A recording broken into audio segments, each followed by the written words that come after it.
চলো ভাই, আজান দিয়েছে, নামাজ পড়ে আসি।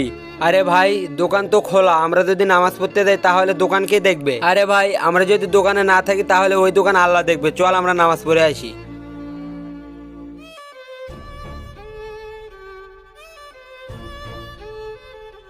আজকে তো আমি সুযোগ পেয়েছি, আজকে আমি সবকিছু চুরি করে নিয়ে যাবো দোকান থেকে।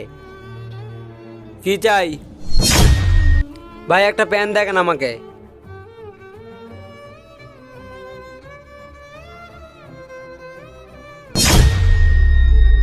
কি করতেছিস দোকানে?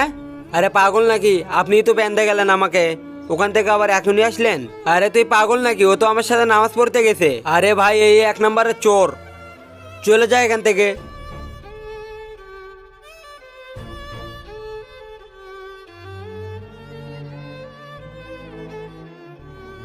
তুমি যদি তোমার বাবাকে ভালোবেসে থাকো তাহলে চ্যানেলটিতে লাইক সাবস্ক্রাইব করো।